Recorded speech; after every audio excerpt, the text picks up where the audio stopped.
नमस्कार दोस्तों, आइए जानते हैं आज मध्य प्रदेश की बड़ी खबरें। दोस्तों, आप इस वीडियो को अभी कौन से जिले से देख रहे हैं, उस जिले का नाम कमेंट में जरूर लिखें। आज की पहली खबर है कि समर्थन मूल्य पर ज्वार बाजरा की खरीद शुरू। खरीफ विपणन मौसम 2024 से 25 के लिए मध्य प्रदेश में न्यूनतम समर्थन मूल्य पर ज्वार बाजरा की खरीदी आज से शुरू गई है। खरीदी 20 दिसंबर तक की जाएगी। ज्वार मालदंडी का 3,421 रुपए, ज्वार हाइब्रिड का 3,371 रुपए और बाजरा का समर्थन मूल्य 2,625 रुपए है। किसानों से इफेक्टिव गुणवत्ता की उपज इन्हीं दरों पर उपार्जित होगी। खरीदी हर हफ्ते सोमवार से शुक्रवार तक की जाएगी। किसान निर्धारित समय पर उपार्जन केंद्रों पर पहुंचकर ज्वार और बाजरा की बिक्री कर सकेंगे। उल्लेखनीय है कि बाजरा के लिए 9,854 और ज्वार के लिए 5,933 किसानों ने पंजीयन कराया है। 1 दिसंबर से एमपी के इस शहर के हर थाने में खुलेगी cyber help desk. Madhya Pradesh में साइबर ठगी के मामले लगातार बढ़ते जा रहे हैं। सरकार युद्ध स्तर पर इनसे निपटने के प्रयास कर रही है, लेकिन ये शातिर जालसाज अधिकतर पकड़ से फरार रहते हैं। इसी समस्या से निपटने के लिए राजधानी भोपाल में अब साइबर ठग के शिकार पीड़ित को तुरंत मदद मिलेगी। 1 दिसंबर से भोपाल के हर थाने में साइबर हेल्प डेस्क खोली जाएगी। भोपाल प्रदेश का पहला जिला होगा जहां साइबर ठगी के शिकार हुए लोगों भटकना नहीं पड़ेगा। अब वे साइबर हेल्प डेस्क में 5 लाख रुपए तक की धोखाधड़ी की शिकायत यहां दर्ज करा सकता है। कांग्रेस के जिला प्रभारी और सह प्रभारियों का ऐलान। भोपाल में 2 दिन तक प्रदेश कांग्रेस कार्य समिति की बैठक हुई। शुक्रवार को दूसरे दिन पॉलिटिकल अफेयर कमेटी के फैसलों को लेकर चर्चा हुई। इसके बाद शाम को जिले के प्रभारी और सह प्रभारियों के नामों का ऐलान किया। पार्टी ने प्रदेश के 70 संगठनात्मक जिलों में प्रभारी और सह प्रभारियों को दायित्व सौंपा है। इससे पहले प्रदेश प्रभारी जितेंद्र भंवर सिंह और प्रदेश अध्यक्ष जीतू पटवारी ने संयुक्त प्रेस कॉन्फ्रेंस की। जीतू पटवारी ने कहा, कुछ लोगों को देश का सारा धन दिया जा रहा है। यह बात अब साबित होने लगी। सरकारी स्कूलों के टीचर्स जाएंगे सिंगापुर। सिंगापुर के शिक्षा मॉडल के आधार पर मध्य प्रदेश की शिक्षा व्यवस्था में सुधार किया जाएगा। स्कूल शिक्षा विभाग के अधिकारियों और शिक्षकों को सिंगापुर भेजने की तैयारी की जा रही है। राज्य शिक्षा केंद्र इसकी रूपरेखा तैयार कर रहा है। यात्रा पर उन शिक्षकों का चुनाव होगा जो इनोवेटिव हैं। प्रस्ताव अभी प्रारंभिक स्थिति में है। इस यात्रा को एक्सपोजर विजिट नाम दिया गया है। बताया कि जिन देशों में शिक्षा को बेहतर माना जाता है, उसके कारण विभाग तलाश रहा है। पढ़ाने के तरीके समझने शिक्षकों को साथ रखा जा रहा है।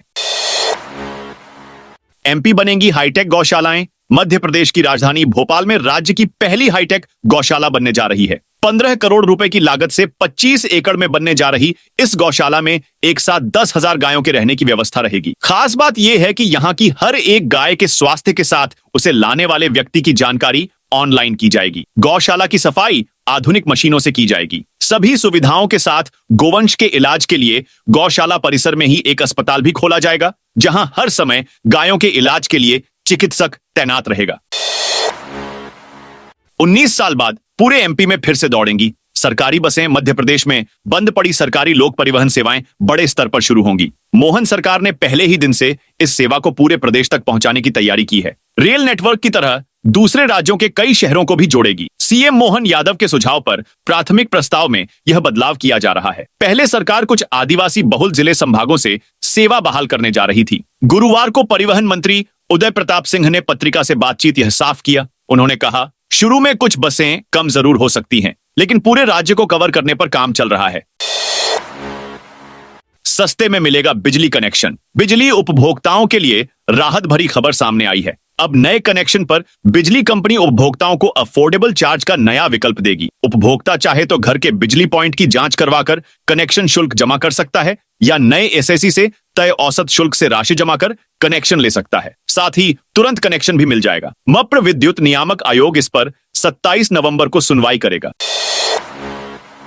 अब पड़ेगी कड़ाके की ठंड, कोहरे का भी अलर्ट। मध्य प्रदेश के बड़े हिस्से में ठंड का तीखा असर महसूस होने लगा है। दिन और रात का तापमान लगातार गिर रहा है। मौसम विभाग से मिली जानकारी के अनुसार बीते 24 घंटों के दौरान राज्य के 32 जिलों का न्यूनतम तापमान 1 से लेकर 4.2 डिग्री तक गिरा है। वहीं 22 जिलों में दिन का तापमान 1 से 3 डिग्री नीचे आ गया है। वहीं बात करें भोपाल जिले की, तो यहां तापमान में सबसे ज्यादा न्यूनतम तापमान में 4.2 डिग्री की गिरावट दर्ज हुई है।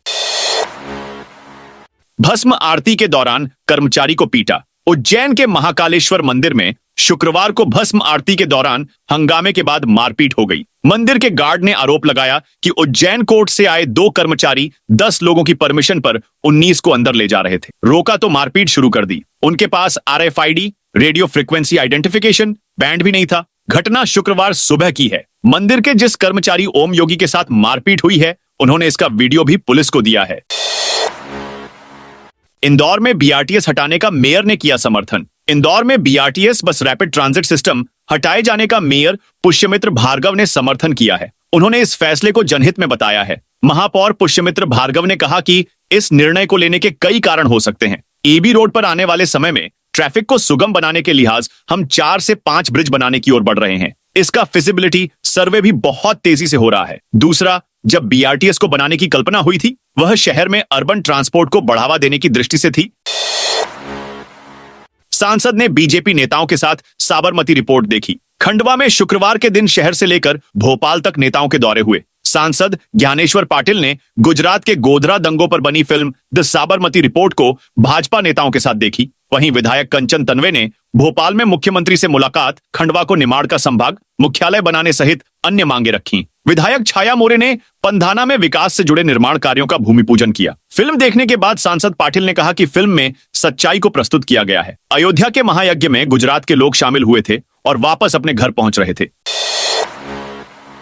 MP में बनेंगे 22 नए बांध। मध्य प्रदेश और राजस्थान दोनों ही राज्यों के लाखों किसानों के लिए एक बहुत अच्छी खबर है। मध्य प्रदेश सरकार और राजस्थान सरकार के बीच पार्वती, काली सिंध और चंबल परियोजना के लिए समझौता हो गया है, जिसके बाद इस परियोजना के तहत मध्य प्रदेश में 1-2 नहीं बल्कि 22 बांध बनाए जाएंगे। इन बांधों के बनने से मध्य प्रदेश के 13 जिलों के साथ ही राजस्थान के भी किसानों को फायदा मिलेगा। मध्य प्रदेश और राजस्थान सरकार के बीच हुए समझौते के बाद इस परियोजना का काम 2 चरणों में पूरा किया जाएगा। दोनों चरण एक साथ चलेंगे। पहले चरण में 13 और दूसरे चरण में 9 बांध बनाए जाएंगे। इस परियोजना के लिए 90% राशि केंद्र सरकार देगी और बाकी 10% राशि राज्य व्यय करेंगे। परियोजना 5 साल के अंदर पूरी होगी। इसकी लागत लगभग 75,000 करोड़ रुपए है। इसमें मध्य प्रदेश में 35,000 करोड़ रुपए के निर्माण कार्य करवाए जाएंगे।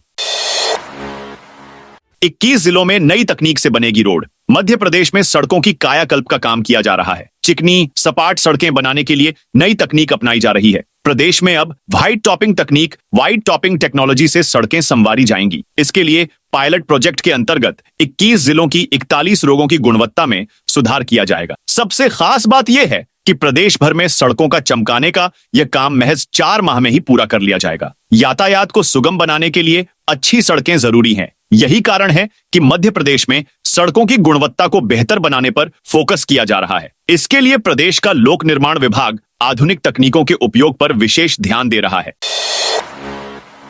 बदमाशों को मौका मुआयना करवाने ले गई। उज्जैन में चिमनगंज मंडी थाना पुलिस शुक्रवार को बदमाशों को मौका मुआयना करवाने ले गई। इस दौरान बदमाश पुलिस के सहारे लंगड़ाते हुए चल रहे थे। इस दौरान कान पकड़कर यह बोलते नजर आए कि अपराध करना पाप है, पुलिस हमारी बाप है। बदमाशों को देखने के लिए सड़क पर लोगों की भीड़ लग गई। दरअसल पेट्रोल पंप को लूटने की योजना बना रहे बदमाशों को पुलिस ने पकड़ने का प्रयास किया तो वह बचने के लिए स्टॉप डैम से कूद गए, जिससे 4 बदमाशों के हाथ पैर टूट गए। पुलिस ने घायल अवस्था में ही 6 बदमाशों को मौका मुआयना करवाने ले गई।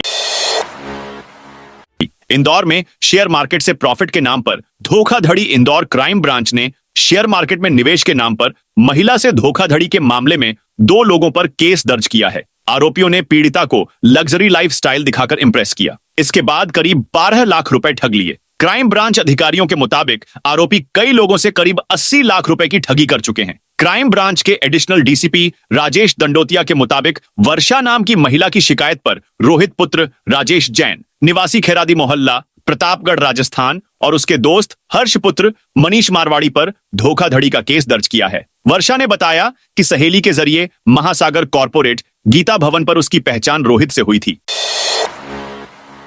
इंदौर में 25 नवंबर से EAG ग्रुप की बैठक। देश के सबसे स्वच्छ शहर इंदौर में 25 से 29 नवंबर तक अंतर्राष्ट्रीय स्तर की 41वीं EAG की बैठक होने वाली है, जिसकी तैयारियां लगभग पूरी हो गई हैं। शुक्रवार से अतिथियों के आने का सिलसिला भी शुरू हो गया है। सोवियत रूस के डेलीगेट्स इंदौर आए। अतिथि देवो भव की भावना के साथ उनका IDS CEO RP अहिरवार की अगुवाई में स्वागत किया गया। बैठक में 9 सदस्य और 15 ऑब्जर्वर देश के 200 से अधिक प्रतिनिधि शामिल हो रहे हैं।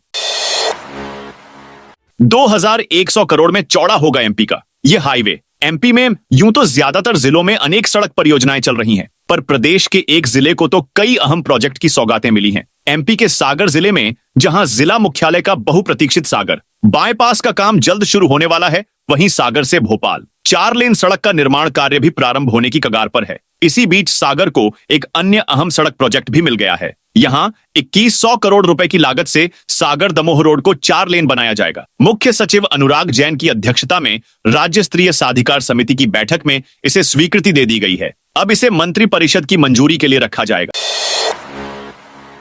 अफसरों के खिलाफ लामबंद हुए संगठन मध्य प्रदेश में लाखों कर्मचारियों को हर माह 1500 रुपए से लेकर 2500 रुपए तक का नुकसान हो रहा है, लेकिन संबंधित अफसर खामोश बैठे हैं। ऐसे में कर्मचारी संगठन सरकारी रुख के विरोध लामबंद हो गए हैं। मध्य प्रदेश के श्रम विभाग के अफसरों खिलाफ मोर्चा खोलते हुए कर्मचारी संगठनों ने धरना दिया। इंदौर में पुनरीक्षित न्यूनतम वेतन पर लगे स्टे को हटवाने सहित अन्य मांगों को लेकर ऑल डिपार्टमेंट आउटसोर्स अस्थायी कर्मचारी मोर्चा मध्य प्रदेश के तत्वावधान में यह धरना प्रदर्शन किया गया। एमपी में अनारक्षित पदों की भर्ती पर हाई कोर्ट का बड़ा फैसला। मध्य प्रदेश में अनारक्षित यानी सामान्य वर्ग के पदों की भर्ती पर जबलपुर हाईकोर्ट ने बड़ा फैसला सुनाया है। आरक्षित वर्ग के अभ्यर्थियों के भविष्य को सुरक्षित रखने के लिए कोर्ट ने महत्वपूर्ण आदेश जारी किया है। मध्य प्रदेश हाईकोर्ट ने इस अहम आदेश में कहा है कि राज्य में अनारक्षित पदों यानी सामान्य वर्ग के पदों को सभी वर्गों के प्रतिभावान उम्मीदवारों से भरा जाए। आरक्षित वर्ग के उम्मीदवारों के भविष्य के साथ कोई समझौता नहीं करने के उद्देश्य को ध्यान में रखते हुए मुख्य न्यायाधीश सुरेश कुमार कैत और न्यायमूर्ति विवेक जैन की युगल पीठ ने यह आदेश जारी किया। एमपी में गांवों में 24 घंटे मिलेगी बिजली। मध्य प्रदेश के गांवों में बिजली की जबरदस्त किल्लत के बीच एक राहत भरी खबर आई है। राज्य सरकार गांवों में 24 घंटे बिजली आपूर्ति के लिए कई जतन कर रही है। किसानों को बिजली की दिक्कत न हो, इसके लिए प्रदेश में सौर ऊर्जा उत्पादन में वृद्धि के प्रयास किए जा रहे हैं। गैर परंपरागत स्रोतों से ऊर्जा उत्पादन की कोशिश तेज हो गई है। इसके लिए ऊर्जा विकास निगम ने 2 संस्थाओं के साथ किए एमओयू साइन किए हैं। हेलीकॉप्टर से बारात लेकर पहुंचा उज्जैन का दूल्हा। उज्जैन में इलेक्ट्रिक बाइंडिंग का कार्य करने वाले का बेटा हेलीकॉप्टर में बैठकर दुल्हन लेने महिदपुर पहुंचा। हेलीकॉप्टर देखने के लिए ग्रामीणों का मजमा लग गया। गांव वाले इस अनोखी शादी में शामिल हुए तो सबकी निगाहें हेलीकॉप्टर पर रहीं। बारात ले जाने के लिए दूल्हे के पिता 11 लाख रुपए खर्च कर दिए। करीब 1 माह तक अलग अलग विभागों से परमिशन भी ली। कांग्रेस विधायक बोले, बागेश्वर बाबा मोदी का प्रोडक्ट है। बागेश्वर धाम के पीठाधीश्वर पंडित धीरेन्द्र कृष्ण शास्त्री द्वारा निकाली जारी यात्रा को लेकर कांग्रेस विधायक फूल सिंह बरैया ने कहा है कि बीजेपी आरएसएस मजबूत होना चाहती है तो खुद को होने के लिए धार्मिक आयोजन करते हैं। मोदी का प्रोडक्ट है बागेश्वर बाबा। धार्मिक यात्रा करके लोगों को धर्मांध बनाने का काम किया जा रहा है। धर्मांध व्यक्ति पर हमेशा के लिए राज किया जा सकता है। उन्होंने यात्रा में शामिल होने वाले कांग्रेसियों को लेकर कहा कि मूर्ख नहीं होते तो बीजेपी 20 साल से राज कर रही होती क्या। उधर जयवर्धन सिंह ने कहा कि धर्म एक निजी आस्था है और उनका परिवार हमेशा ही सनातन धर्म का पालन करता रहा है। एमपी में चौड़ी होगी 3 जिलों को जोड़ने वाली सड़क। मध्य प्रदेश में कई अहम सड़कें चौड़ी की जा रही हैं। इसमें राजधानी भोपाल को 2 अन्य जिलों से जोड़ने वाली सड़क भी शामिल है। भोपाल से विदिशा रोड को चौड़ा किया जा रहा है। प्रदेश के मुख्य सचिव अनुराग जैन की अध्यक्षता में 54वीं राज्य स्तरीय साधिकार समिति की बैठक में इसे 4 लेन करने की मंजूरी दी गई। पब्लिक प्राइवेट पार्टनरशिप प्रोजेक्ट के अंतर्गत यह स्वीकृति दी गई है। मंत्रालय में हुई उच्च स्तरीय बैठक में मुख्य सचिव ने इस प्रोजेक्ट में एक्सप्रेसवे जैसा बाईपास, सर्विस रोड, पीएम गतिशील पोर्टल में पर्यटन को जोड़ने और कर्क रेखा के पास पर्यटन की व्यवस्था करने को कहा। सार्वजनिक स्थलों में की गई चेकिंग। छतरपुर जिले में शांति एवं सुरक्षा व्यवस्था को दृष्टिगत रखते हुए छतरपुर पुलिस द्वारा जिले में विभिन्न स्थानों में चेकिंग की गई। मार्गो, चौराहा, बस स्टैंड, रेलवे स्टेशन, सार्वजनिक स्थलों में पुलिस बल तैनात है। वाहन चेकिंग की जा रही है। साथ ही होटल, ढाबा, धर्मशाला या अन्य ठहराव स्थलों में भी भ्रमण कर जानकारी एकत्र की जा रही है। संदिग्ध एवं आपराधिक प्रवृत्ति वाले लोगों पर विशेष निगरानी रखी जा रही है। छतरपुर पुलिस द्वारा सोशल मीडिया की निरंतर मॉनिटरिंग की जा रही है। अनावश्यक एवं आपत्तिजनक या भड़काऊ पोस्ट डालने व प्रतिक्रिया वालों पर भी निगरानी रखी जा रही है। पुलिस द्वारा शहर में अलग अलग पॉइंट लगाए गए हैं। तो दोस्तों, यह थी आज मध्य प्रदेश की बड़ी खबरें। आप इस वीडियो को कौन से जिले से देख रहे हैं, कमेंट करके बताइए।